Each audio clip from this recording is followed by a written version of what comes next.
però la que més àcid oxàlic té són els agrets.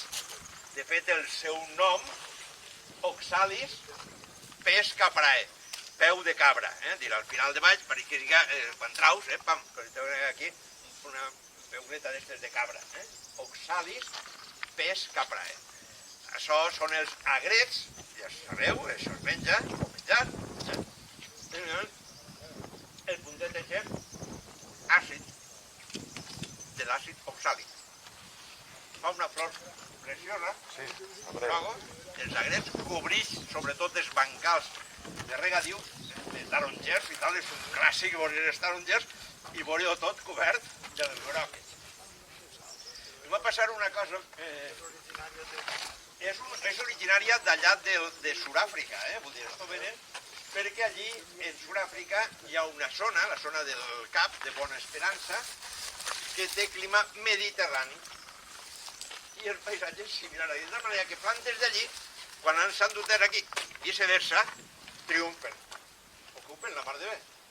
Un altre serien els geranis, alguns geranis venen d'allà, del Cap, i la papallona que ara els preda sobre ells i els carrega també. Són ambients mediterranis.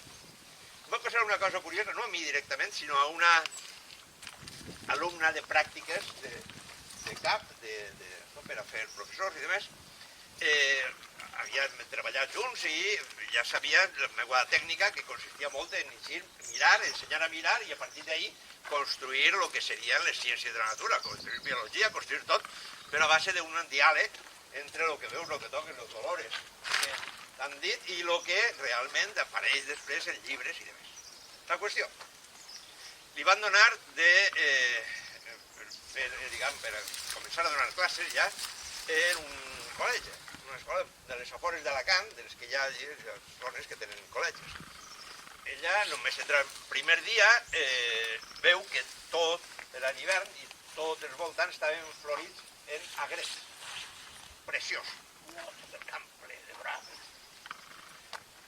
Agarrar un grapà per a començar les classes plantejant com són aquestes flors, per què són així, què penseu, perquè la part verda, perquè les preguntes que motiven entrar ja en la dinàmica d'una classe més activa, en què els alumnes no estiguen només quiets, sinó que puguen dir. Però, curiós, és que només entrar ella en el ramell preciós d'agrets, la primera pregunta que és espontània en els alumnes és «Qué bonitas, ¿dónde las has comprado?» Vull dir, havien entrat, havien passat per enmig de tot allò. Florit, preciós, espectacular. No ho havien vist. Entra, amb això en la mà. Que bonites, claro. Tot ple. No ho havien vist. Però ara ja sí. I enseguida, ¿dónde las has comprado? Com si les coses s'haveren de tindre sempre un preu.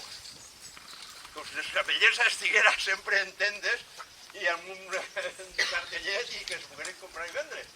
No ho tenien davant, però per no saber mirar no podien apreciar. I després componien el valor i el preu. El valor el tenien ells. Però l'hàbit, sobretot en gent, diguem, de ciutat, no? L'hàbit és a posar-li preu a les coses. No valorar, sinó a passar per el tema del preu, compra i venda. Doncs aquesta bellesa, la tenim moltes voltes, però quan canviem el xip i mirem d'una altra manera, de sobte la trobem. I si no, no la perdem. O paguem per ell.